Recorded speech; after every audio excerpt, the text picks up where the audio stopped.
Hi, my name's Kwan Yi Lee and I'm a trained counsellor based in Kettering, Northamptonshire. I just basically wanted to make a video about what counselling is, and I'm not saying I have the be-all and end-all definition. I just thought I'd make a video because so many clients, will ask, what is counselling? And they have pre-expectations before they come into the room of what counselling is. And a lot of people that come to counselling for the first time, I think believe that counselling is a lot to do with guidance and the counsellor telling them what to do, what's best for them, and this for me isn't the case. So first of all, I'd like to say that there are so many different types of counselling out there, and this can't be stressed enough. I personally work from a person-centred perspective, and that for me means that I have a core belief in everyone, any individual, to grow, to be the best version of themselves that they can be.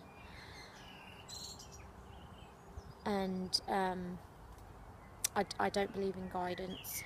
I don't believe that I know better.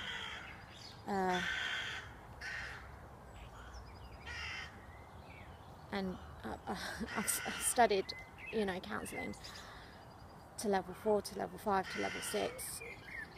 I've just got my master's as well in counselling within the last year. And for me, it's about being myself. But before I get to that, let me just say some of the different types of counselling out there. So the main ones, and there are so many, but the main ones that are quite not popular, but that if you're going to know about counselling, a few of the main types of counselling that you'll come across might be CBT, cognitive behavioural therapy, and psychodynamic therapy, and person-centred or humanistic therapies. And I'm not going to give a massive lesson on these, but very briefly just explain what each of these are and then what counselling is for me. So CBT, that's cognitive behavioural therapy. That looks at the patterns of thoughts, feelings and behaviour. So it's very much about what's going on for you right now and how it's all connected. So how your thoughts will influence your behaviour and your feelings, and vice versa. And it kind of pinpoints some of the what's the word I'm looking for? Unhelpful thoughts that is almost like a catalyst for a cycle or a pattern of behaviour and feelings that go with that. And I can't stress enough, I'm not a CBT expert or a psychodynamic expert. I'm giving you the very basic knowledge, and I'm sure CBT therapists and psychodynamic therapists will really disagree with some of what I'm saying. So please, to find out for yourself, do your research. This isn't a teaching lesson as such. But for me, that's what CBT is for me. It can be long-term. There's long-term and short-term CBT therapy, but most therapies of CBT are short-term therapies. For instance, if you go to your GP and there's a waiting list for a GP, not GP, a waiting list for a therapist, then it's more than likely that that therapist will be a CBT therapist. Moving on to psychodynamic therapists. That's, if you've heard of Freud as a psychologist, that is what that therapy is based on. A lot of Freud's theories, and then people that have been influenced by Freud. And I would explain it as a really in-depth look at how you are as a person and how you respond to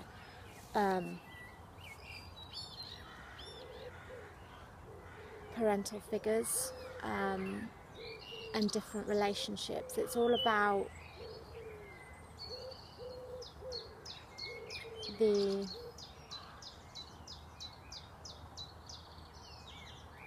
reactions, responses, feelings that occur between the counsellor and the client, and it might be to do with how you relate to your parents, how you relate to your mother figures, father figures, etc. And it really looks deep into childhood and how you've picked those patterns up, how you've picked up those responses. And while I'm saying this, I feel like I'm not doing psychodynamic therapists justice for what they do and what their theory is about. And the baseline is I don't know enough about it. But I think it's more to do with not the here and now, but what's happened in the past. What's happened in the past that's affecting the present. And a lot of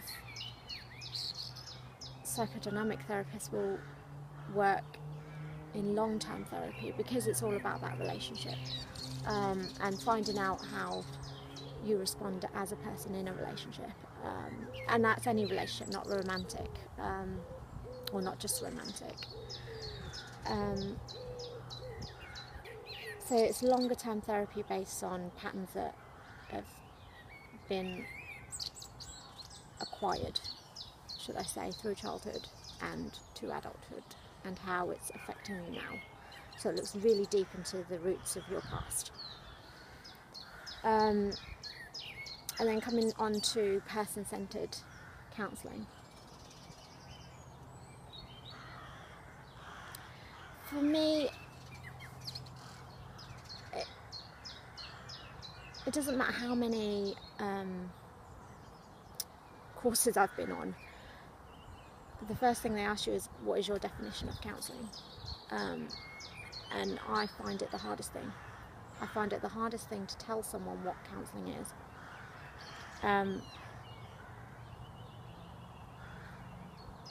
So the version that I have right now, and it changes, is that counselling, person-centred counselling for me and with me specifically, not just person-centred counselling across board, is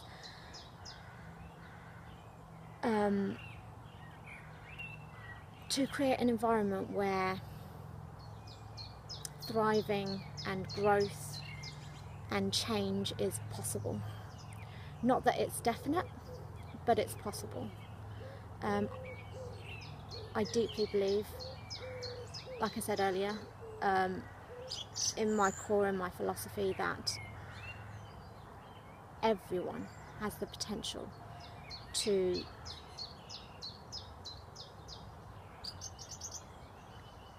be who they want to be. And I'm not talking about changing person and, I want to be, I don't know, Angelina Jolie, Brad Pitt.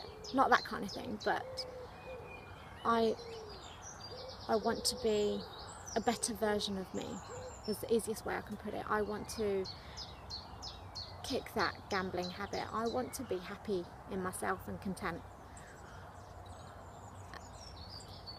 you know, it's so different for every person. But I think everyone has the potential to achieve what they set out to achieve, internally. So yes, that's the best way I can describe it, internally, not externally, not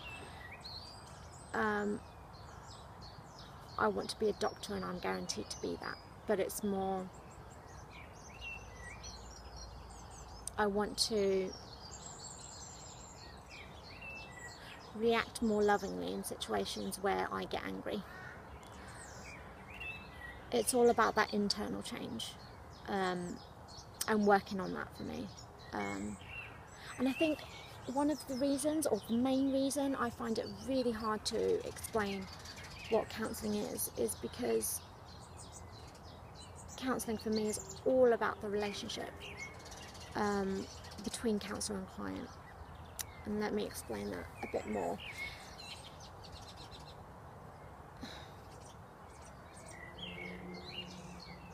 A lot of the reasons that people seek counselling is because they want someone who's impartial,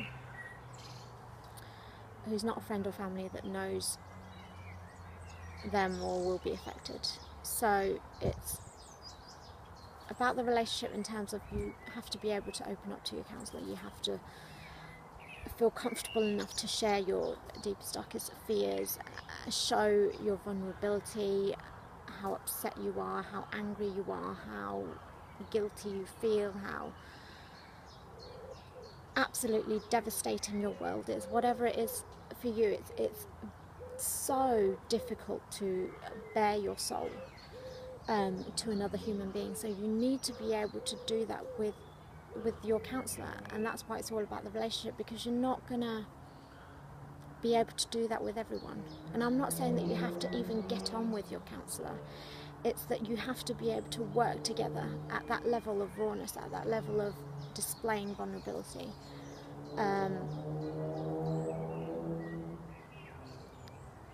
So that's first and foremost about the relationship. Secondly, as well as having not the ability but feeling comfortable enough to bare your soul to your counsellor and say whatever it is that's bugging you,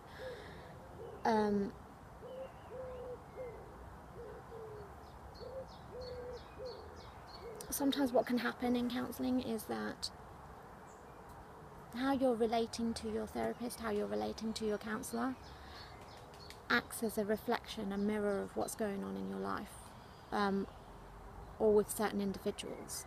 So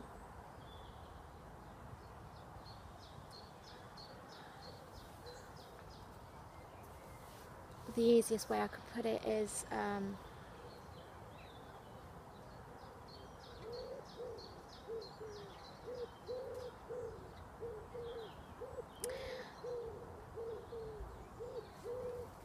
maybe you explain something to your counsellor and your counsellor doesn't get it and you get really, really angry, and that might be a reflection on what's going on in your romantic relationship, why you're so angry with your partner, for example. And this is me putting it in the simplest form, and how it is when you're in the counselling room can be so different and so intense.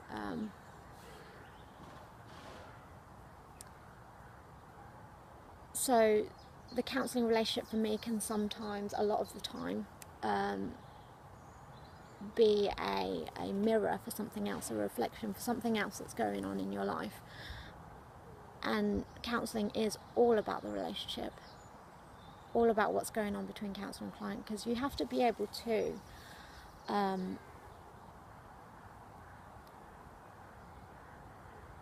bring up these things. If you're angry with your counsellor, to say, look, I'm angry, and actually work on that anger and what's going on for you right there. Because if you don't, then you miss it. You miss what's going on, possibly, and you miss how that relates to what's going on in your life. And that's what counselling is. It's not an easy ride. It's not...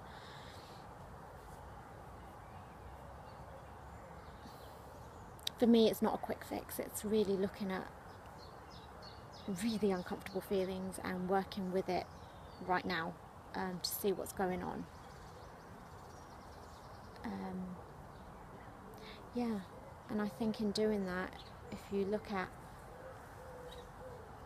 it, person-centered is all about the feelings, really. It's all about how you're feeling at the time and how that, what that's like. And how it relates to what's going on for you right now. Yeah, I think that's all I have to say for now. I'm going to make a few videos every now and again. I'm not saying every day or every week or even every month. But if a topic comes up that I feel I can talk about and share something with the public, then that's what I'm going to do. Just because a lot of people don't know what counselling is, for example, is why I made this video. And this is not for the person that wants to do an essay or saying that I'm an expert on anything. I'm just, for me, this video is about Joe Blogs on the street thinking I want to get counselling, but I have no idea what it's about. And hopefully this video will shed some light on it. So yeah, thank you for listening.